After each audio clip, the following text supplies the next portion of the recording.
All right, Shalom Akim. First and foremost, I got to give all praises to Yahweh, Ba'ashem Yahushai, Ba'ashem Racha Kodash.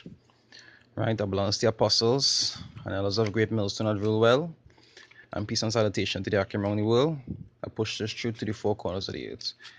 You know, I just like the touch on this video I came across with TD Snakes. You understand? Talking foolishness about the Most High ordinance. Alright?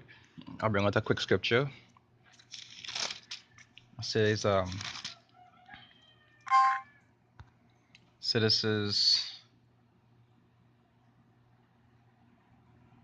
Jeremiah 3, verse 15, right?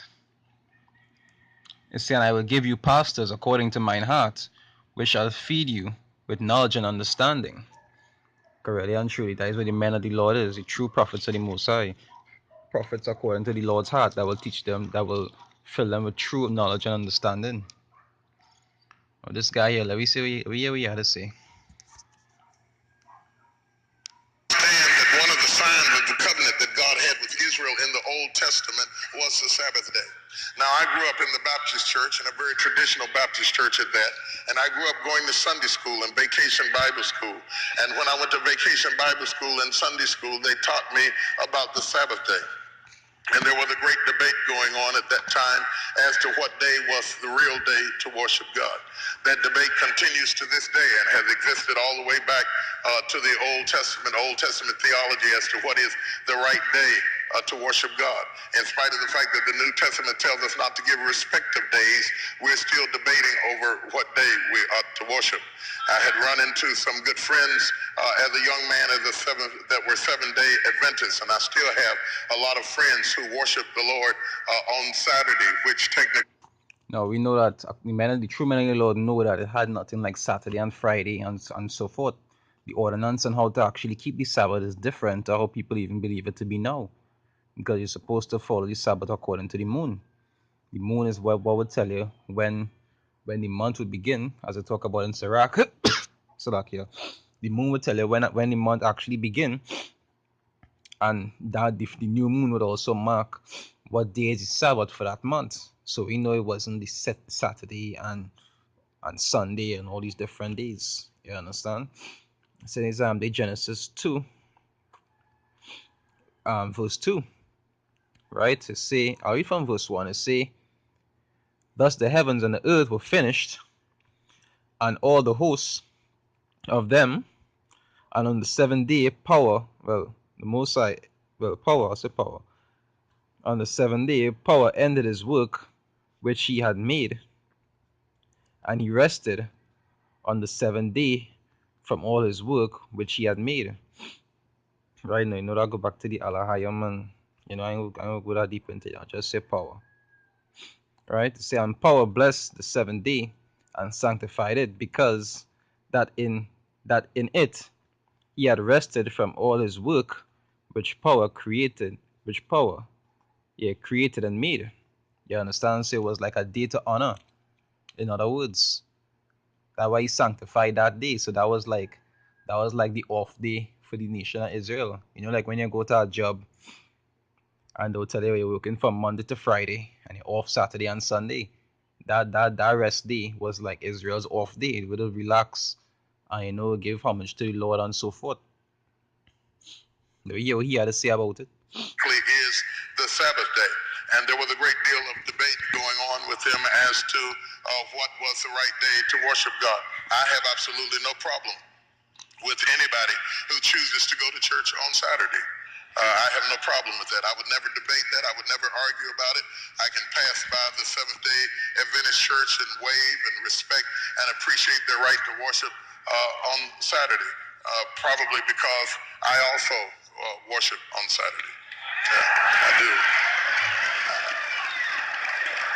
I hope that does not exempt me from an opportunity to serve as your pastor, but I worship on Saturday. I always, ever since I've been saved, I've worshiped on Saturday and Friday and Thursday, and generally on Wednesday too, and Tuesday and Monday as well. And Sunday also, I worship on Sunday. I don't have to come to a building to be in worship. Now you see how he's trying to throw it off and try to make it look like, he's trying to stray from the point. Because he talk about he wouldn't criticize people. Well, just saying, you wouldn't criticize people who choose to worship on the Saturday, but he does worship on every day. So he trying to take the significance away from the fact that the Sabbath itself, which is actually an ordinance of the Lord. That is one of the ordinances that Israel apparently don't like to keep. Right? See, there's Exodus 20. I'll start from 8. It says, remember the Sabbath day to keep it holy. Right? It says verse 9, it says, 6 days shall thou labor and do all thy work. But the 7th day is the Sabbath of the Lord thy power. It says, in it thou shalt not do any work, thou, nor thy son, nor thy daughter. Right? It said, thy manservant, nor thy maidservant, nor thy cattle, nor thy stranger that is within thy gates. So this Sabbath is something you're supposed to acknowledge. You're not supposed to look at it at like it's just another day. It's actually a day of homage. And how you just pay that homage is by doing it according to how the Lord say to do it. Right? You see, for in 6 days the Lord made heaven and earth, the sea, and all that in them is, and rested on the 7th day. Wherefore the Lord blessed the Sabbath day and hallowed it. You understand? So to show it, the Sabbath is important according to the Lord. But he trying to make it look like if that was just a one thing the Lord did, and then that was it, So you're not supposed to honor that day, because that's what these men set up to do. These men set up to actually lead you astray from doing what the Lord actually tell you to do. It's like I saw a post the other day, and the post say, if churches actually used to uplift blacks, it wouldn't have so much of them. The government would have closed them down. Just paraphrasing. Because these churches are actually not there to actually feed you with understanding or to actually look out for your well-being. They're doing the agenda of the government, which is mainly the elites, to keep you in a state of unholiness. I worship the Lord wherever I am and wherever I go. Let's say you look at the man, you could tell he don't follow the ordinance of the Lord. He head bald, wearing a phallus around his neck. But there's a great deal of debate about it, and I can remember that my Sunday school teacher took me to the New Testament and showed me a scripture in the book of Acts that it said on the first day of the week they came together in the book of Acts, and she did that to make me understand that she said that the New Testament Sabbath was Sunday, and that it was the New Testament Sabbath because it was a new beginning, and that Christ rose from the dead on the 3rd day, and from the New Testament forward we should worship on Sunday. And while I respect that reasoning and that philosophy, you see, the Sabbath goes straight back to the beginning, but he talking about in the New Testament, it signifies something. The Sabbath was there from since the beginning. I certainly fall short of making a doctrine out of that, because I think that there is a deeper revelation. There's a deeper revelation. If you'll bear with me a few minutes, I'm going to pull a couple of threads and share some things with you that I think will be helpful to you. First of all, you must remember that it was on the 7th day in the book of Genesis that God ceased from his labor and entered into rest. He stopped working and entered into his rest in the book of Genesis. And the Bible says in the book of Exodus, there is no mention of the Sabbath day from the book of Genesis to the book of Exodus when God gives the 10 commandments. And when he gives the 10 commandments in the book of Exodus, he says, remember the Sabbath day, which looks back at the book of Genesis. And then he says the word to. Now you see, I just read the 10 commandments and the breakdown of the 10 commandments in Exodus 20. And it speak about the Sabbath and actually what to do on the Sabbath day. So you can see what he's speaking there is blasphemy. Which looks forward to the future. Remember the Sabbath day backwards to keep it holy unto the Lord. In the statement in the 10 commandments, we have a look backwards and a look forward. And I want to take a moment and glance back at what the Sabbath day was, and then I want to take a moment and look forward at what the Sabbath day is, and then I'm going to get to my text and I'll get out of your way. The Sabbath day was that announcement that God made to himself and to the world that he was finished, that the work was complete, that all things were done and that they were set in order, that he had rested from all of his labor and all of his toil. It was his announcement to all the created things that the creation was completed, that he had set in motion a cycle that was sufficient to stop him from needing to get up and do anything else, that he was complete, that he was through, and God rested from all of his labor. Not so much that we would have a brief rest and go back to work again, because God was through with creation. When God finished with creation, we were to enter into the rest with him.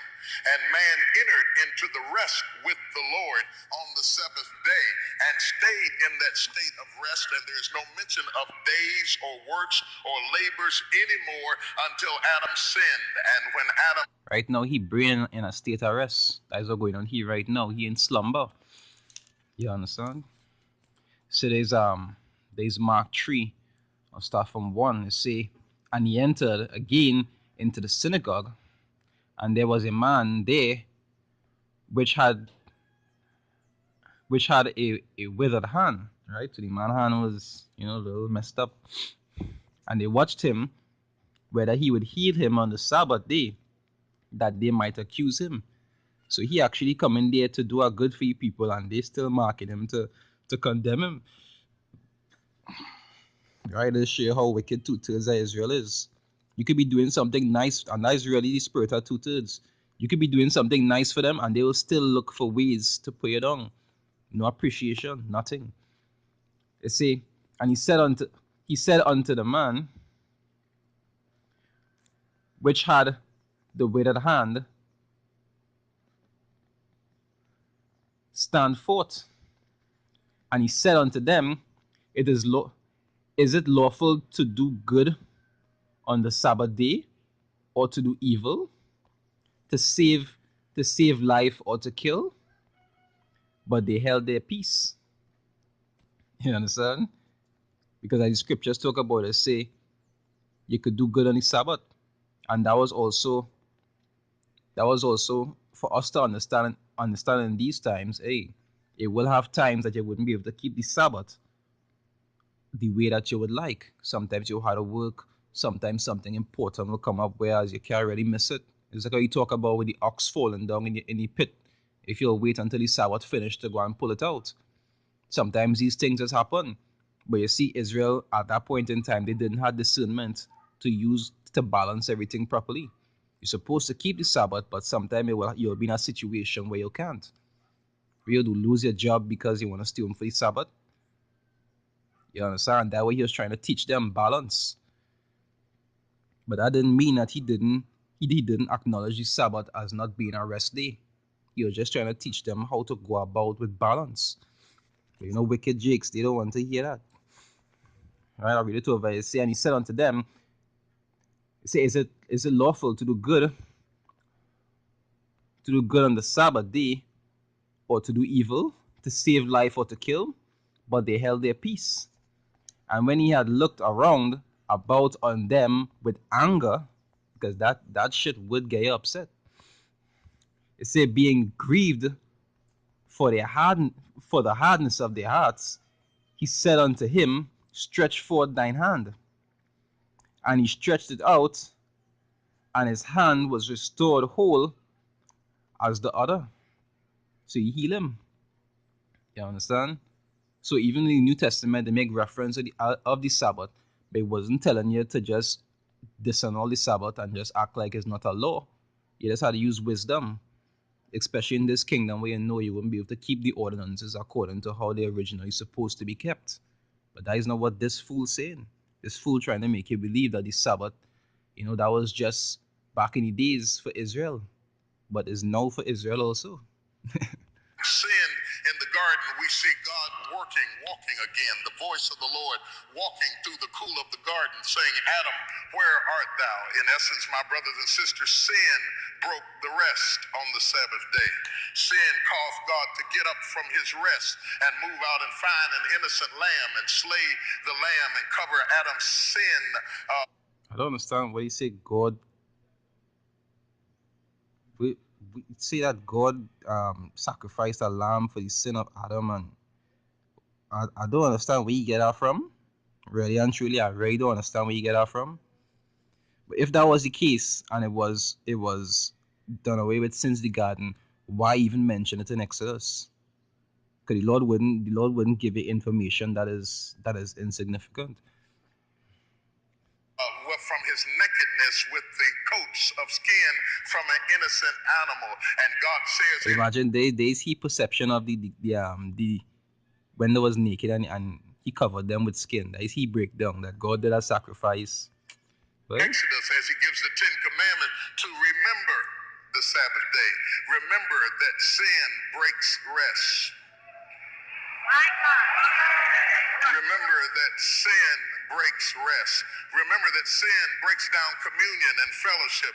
Remember that sin causes you to fall into obscurity, and God has to come get you out of your trouble. Remember that sin will alienate you from the peace and the joy and the comfort that you ought to have down inside of your soul. Remember that sin robbed you from the Sabbath of staying in the Garden of Eden, where you didn't have to toil in the field nor work for your food, where everything was brought to you.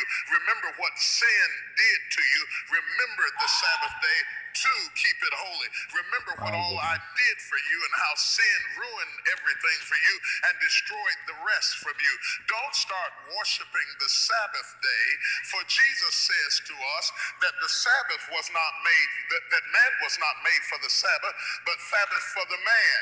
That the man is the more important issue, not the day, but the man. Are you following what I'm saying to you? The Sabbath represents rest unto the Lord. It represents peace unto the Lord. Now understand this. I want to give you just a little bit of Bible class. I don't want to get real heavy, but I want to give you a little bit of Bible class so you can. see there's